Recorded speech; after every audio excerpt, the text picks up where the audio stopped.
Gaza से Iraq तक double युद्ध शुरू।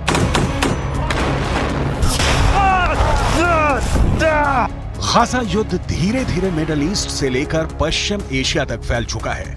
अब जो खबरें आ रही हैं वो हैरान करने वाली हैं। पिछले 80 दिनों में इजरायल और हमास के बीच छिड़ी जंग में डबल युद्ध शुरू हो चुका है। हालात ये हो गए हैं कि एक तरफ गाजा में इजरायली सेना हमास के लड़ाकों से आर पार की जंग कर रही है, जबकि दूसरी तरफ लेबनान बॉर्डर की तरफ से हिजबुल्लाह के लड़ाके इजरायली सैनिकों पर घात लगाकर हमले कर रहे हैं। यहां तक कि हूथी लड़ाकों ने इजरायल के साथ साथ अमेरिकी सैन्य ठिकानों पर हमले बहुत तेज कर दिए हैं।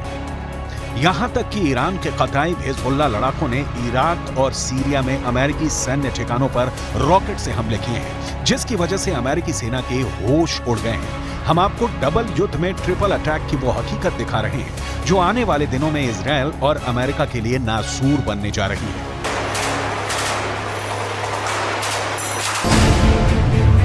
हमास, हिजबुल्लाह और हूथी इजरायल अमेरिका पर भारी। 80 दिन बाद भी गाजा युद्ध में हमास की ताकत उतनी कमजोर नहीं पड़ी है जैसा इजरायल दावा कर रहा है। भले ही प्रधानमंत्री नेतन्याहू और उनकी सेना के टॉप कमांडर दावा करें कि इजरायल की आईडीएफ ने पूरे उत्तरी गाजा पर कब्जा कर लिया है, लेकिन हकीकत में अभी भी हजारों हमास लड़ाके इजरायली सेना पर घात लगाकर भीषण हमले कर रहे हैं। हमास के टॉप कमांडर और दक्षिणी गाजा में खान यूनुस के कसाई के नाम से मशहूर याह्या सिनवार ने दावा किया है कि अब तक की जंग में हमास के लड़ाकों ने 1500 इजरायली सैनिकों को मार डाला है। हमास के कसाई का दावा, मार दिए 1500 इजरायली सैनिक।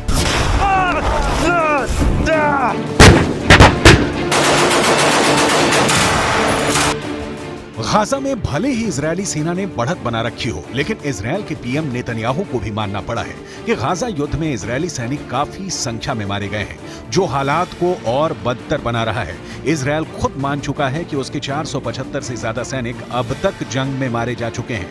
यह आंकड़ा वाकई इजरायल के लिए बहुत बड़े खतरे की घंटी है, लेकिन इस खतरे से बड़ा खतरा अब मिडिल ईस्ट से लेकर पश्चिम एशिया तक फैल चुका है, क्योंकि हूथी और ईरान समर्थित कताइब हिजबुल्लाह लड़ाकों ने इजरायल और अमेरिका के सैन्य अड्डों पर एक साथ हमले शुरू कर दिए हैं। पहले आप ये जान लीजिए कि हूथी और ईरान समर्थित लड़ाकों ने अमेरिका पर कहां हमला किया है। अमेरिका ने यह तो नहीं बताया है कि ईरान समर्थित लड़ाकों ने अमेरिकी सेना पर कब हमला किया था, लेकिन यह जरूर बताया है कि उत्तरी इराक में मौजूद अमेरिका के एरबिल एयर बेस पर ड्रोन से हमला किया गया था। अमेरिका के रक्षा सचिव लॉयड ऑस्टिन के मुताबिक इराक में अमेरिकी सैनिकों पर यह हमला ईरान समर्थित कताइब हिजबुल्लाह के लड़ाकों ने किया था। इराक में ईरान समर्थित कताइब हिजबुल्लाह के लड़ाकों के इस हमले में वैसे तो कई अमेरिकी सैनिक घायल हुए, लेकिन 3 सैनिक बेहद गंभीर रूप से घायल हैं। कताइब हिजबुल्लाह ने अमेरिकी सैनिकों पर ड्रोन से हमले कैसे किए, इसकी जानकारी नहीं दी गई और ना ही घायल अमेरिकी सैनिकों के नाम बताए गए हैं। इराक में कताइब हिजबुल्लाह के हमलों से अमेरिका बौखला गया था। हमास, हिजबुल्लाह और हूथी इजरायल अमेरिका पर भारी। मिडिल ईस्ट से लेकर पश्चिम एशिया तक इजरायल और अमेरिकी सैन्य ठिकानों पर हो रहे हमले साबित कर रहे हैं कि ईरान रूस की शय पर अब जंग में खुलकर कूदने लगा है। हूथी चुन चुन कर समंदर में इजरायल और अमेरिकी जहाजों और टैंकरों पर हमले कर रहा है। यही वजह है कि अब अमेरिका ने ईरान के कताइब हिजबुल्लाह के लड़ाकों पर ऐसा भीषण हमला किया है, जिसकी वजह से पश्चिम एशिया में जंग तेज होने के दावे किए जाने लगे हैं। हम आपको बताते हैं कि अमेरिका ने ईरान के कताइब हिजबुल्लाह लड़ाकों पर जोरदार एयर स्ट्राइक की है। जरा देखिए कैसे।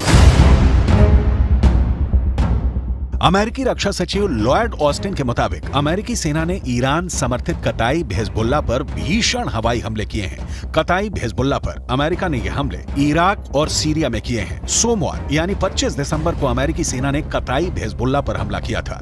लड़ाकू विमानों और मिसाइलों से ईरान समर्थित कताइब हिजबुल्लाह लड़ाकों के 3 ठिकानों को अमेरिकी हमले में तबाह करने का दावा किया गया है। खबर के मुताबिक अमेरिकी सैनिकों के घायल होने के बाद राष्ट्रपति जो बाइडेन ने ईरान समर्थित मिलिशिया समूहों के खिलाफ जवाबी कार्रवाई करने का आदेश दिया था, जिसके बाद ये हमले किए गए। अमेरिकी सैन्य बलों ने इराक में कताइब हिजबुल्लाह और कई समूहों की ओर से इस्तेमाल की जाने वाले 3 ठिकानों पर हमले किए।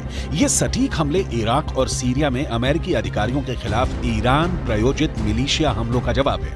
कताइब हिजबुल्लाह सरीखे समूह ने एरबिल एयर बेस पर हमला किया था।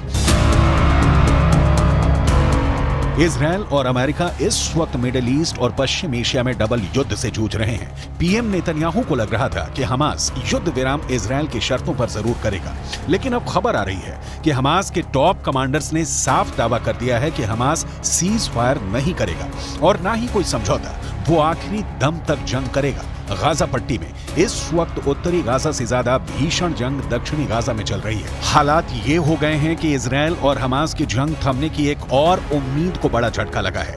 24 दिसंबर को इजरायली मीडिया रिपोर्ट्स में दावा किया गया कि हमास और इस्लामिक जिहाद आतंकी संगठनों ने इजिप्ट या कहें कि मिस्र के उस प्रस्ताव को ठुकरा दिया है जिसमें कहा गया था कि अगर ये दोनों संगठन गाजा की हुकूमत किसी तीसरी ताकत को सौंप देते हैं तो इजरायल परमानेंट सीज फायर कर देगा। लेकिन हमास के टॉप कमांडर्स ने इस प्रस्ताव को पूरी तरह से खारिज कर दिया है। हम आपको हमास नेता याया सिनवार का वो दावा दिखाने जा रहे हैं जिसमें इजरायली सेना को भारी नुकसान का दावा किया गया है। हमास के कसाई का दावा, मार दिए 1500 इजरायली सैनिक।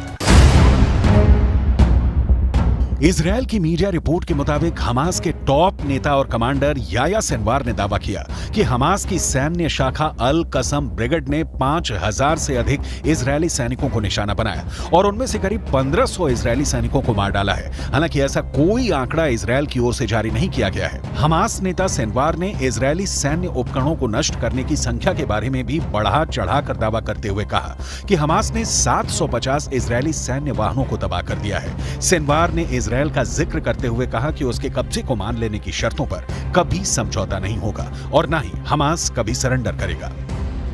दूसरी तरफ इजरायल के प्रधानमंत्री बेंजामिन नेतन्याहू ने गाजा का दौरा किया है और साफ शब्दों में कहा है कि हम फिर साफ कर देना चाहते हैं कि इजरायली सेना इस जंग को तब तक बंद नहीं करेगी जब तक वो गाजा में मौजूद हर आतंकी संगठन का कब्जा खत्म नहीं कर देती।